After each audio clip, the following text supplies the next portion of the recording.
many people that do get on the pedestal of being mature in their spirituality and leaders in spirituality oftentimes are bypassing incredibly difficult work that needs to happen in order for maturity to actually exist.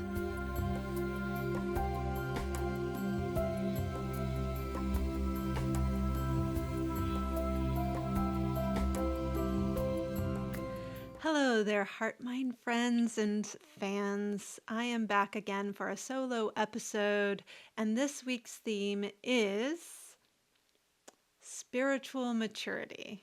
Oh, and I cannot tell you, this is going in directions I was not expecting, but it's what is calling to the subject. So grab your cuppa or listen in.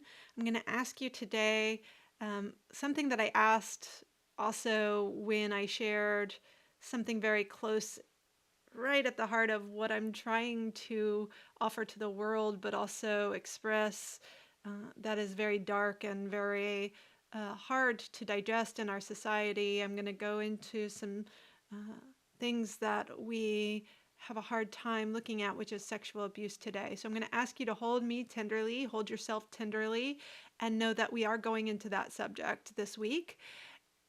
It's needed to be aired out. It's needed to be talked about. It's happening more and more, thank goodness.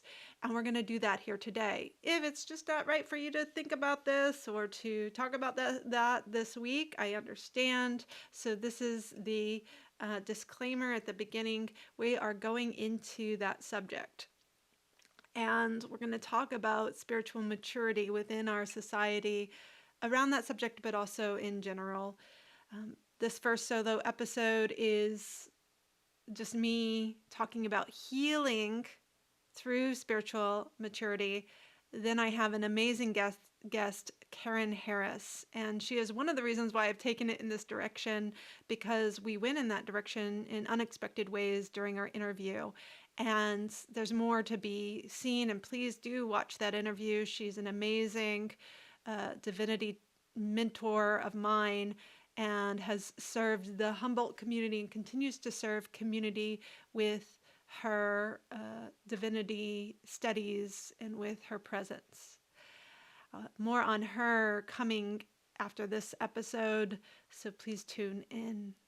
Share with friends and family that might be needing to discuss this topic. Sometimes it is this type of third-party exploration that can start other kinds of conversations within relationships. So please use it as a tool, a launching off point to discuss some of these things. And I warmly welcome you to the conversation of how do we start to heal through spiritual maturity, and what does that look like when we've been deeply, deeply wounded. Let's dive in. So what do we mean by spiritual maturity? Really, I was introduced to the term by Karen when I asked her, would she be interested in interviewing? Would she do me the honor of being interviewed in my podcast? Luckily, she said yes, and we found a time to do that. And she wanted to talk about this topic and something that she's spearheading in her own communities in small and, I would argue, very huge ways. When we talk about spiritual maturity, this is coming from me now, how I've kind of digested this theme and think about it. We're talking about how we start to grow and mature our spiritual selves. And it's those real spiritual tenets that is in every great religion of living and trying to live a moral life within our own being, and therefore with our community. And the problem with spiritual maturity is that it can be very elusive. It can be very hard to detect. Many people that do get on the pedestal of being mature in their spirituality and leaders in spirituality oftentimes are bypassing incredibly difficult work that needs to happen in order for maturity to actually exist. And therefore, they're missing a huge chunk of growing up and actually practicing some things that they're teaching unknowingly. And so, right now, we see that in our leadership, that very basic things aren't happening in terms of being kind to our neighbors, being kind to ourselves, and showing very, very basic respect for each other. And as we become more and more divided, we start to retreat into our own ways of thinking, as well as we start to retreat when we start to cut off that ability to be kind to others. We start to retreat into our smaller child selves of preserving the ego and preserving our own life rather than connecting and being with others. So we're talking about, with maturity, respect, um, with self ownership and self authority of our own actions. We're talking about taking responsibility rather than blaming others for our circumstances. And we're talking about just very basic uh, tenets of being respectful to ourselves and to others. And it's not easy when we are retreated into a wound or into our child self. And if we're not taught how to heal those wounds, oftentimes we're stunted in our growth. And we never really understand how to deal with conflict and confrontation with love and kindness. How do we set boundaries with loving kindness? How do we have differences with loving kindness when we're in deep pain and deep uh, emotional pain, suffering? How do we still hold space for not harming or uh, not creating more suffering for others? And this is a very mature thing to be able to do that. It's a very difficult thing. And there are several reasons why people might spiritually bypass this process of self inventory, self responsibility. It's and responsibility for a culture or a religion that you might hold, not wanting to look at again the discomfort of that the past and or harms that may have been committed by you or by a tribe that you are a part of. And the bypassing of that responsibility, the bypassing of suffering, yours or others' suffering, is oftentimes because it's too difficult to look or be in that discomfort. And it's again a little bit not wanting to be blamed while blaming others, trying to kick the can with that responsibility, and continuing to displace the the respect and the contemplation, the processing, which means that we have to slow down. That's really difficult for people to slow down, that we're not wanting to go through that. If we do go through that, that means that we're not going to feel uh, maybe all the things that our society really uh, celebrates, which is, you know, happiness to that manic degree, productivity, wealth in the splurge of just wealth for wealth's sake.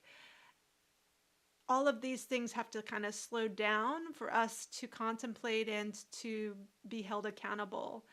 And a lot of us want to keep riding that train, but then the responsibility is left somewhere with someone, something, whether it's the earth or a particular kind of uh, person, a race, that kind of thing.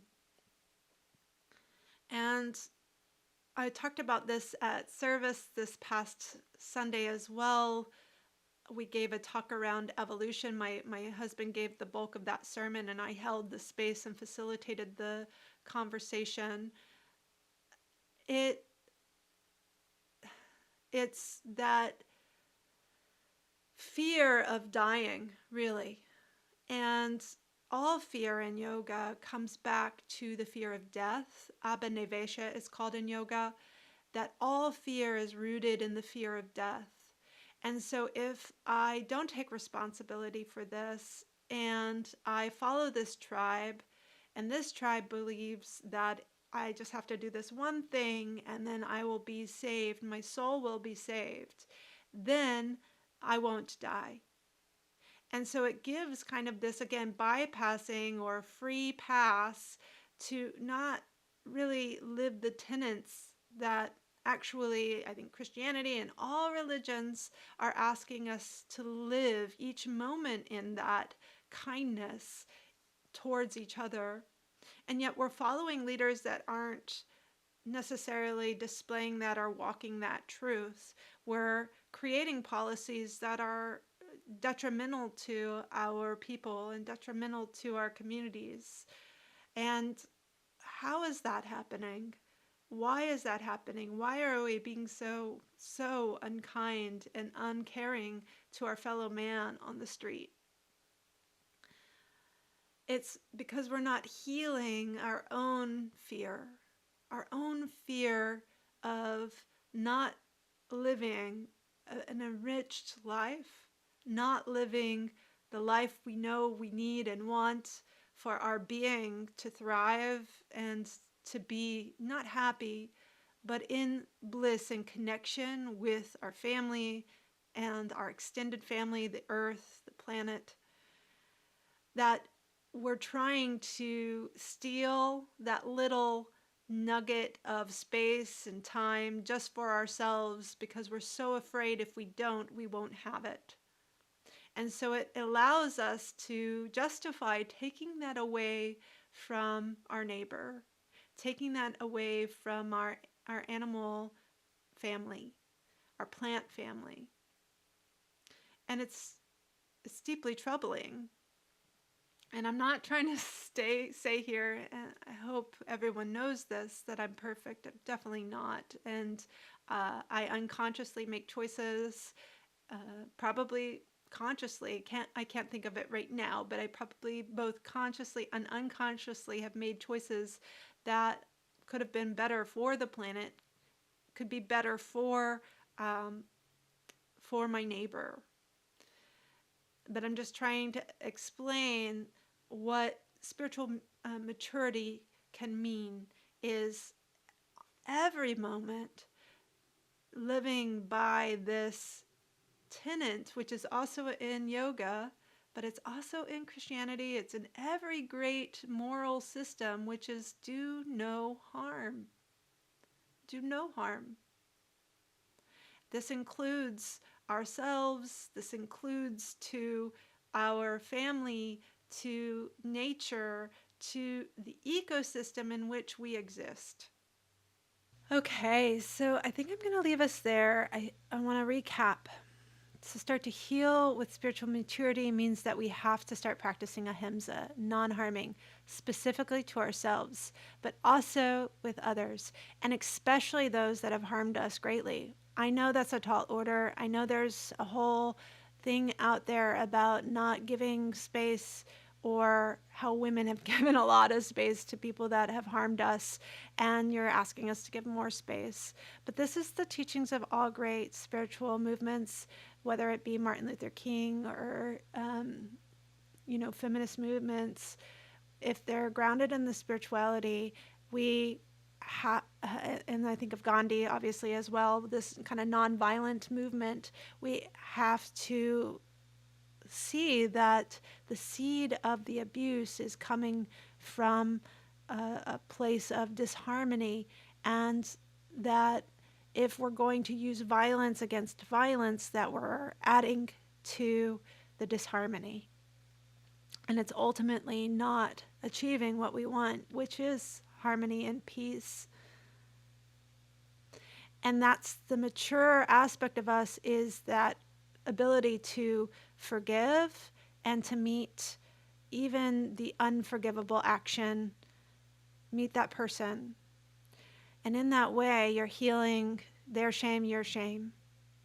I know it's huge. I know it's a big, tall order. And I know it's not easy. It's turning and facing that fire. Believe me, I know it's not easy. This is going to lead directly into Reformation and what Karen's working with and where her spiritual journey and spiritual maturity is leading her to. So I'm really excited to go towards her interview next episode. For now, I hope this leaves you with some directions for your own practice and starting to expand your practice into the non-harming relationship to yourself and to others. If you have questions, comments, thoughts, please leave them here. I'm always eager to engage. Travel well, enjoy your life, enjoy your prana, and I'll see you with my interview with Karen. Namaste.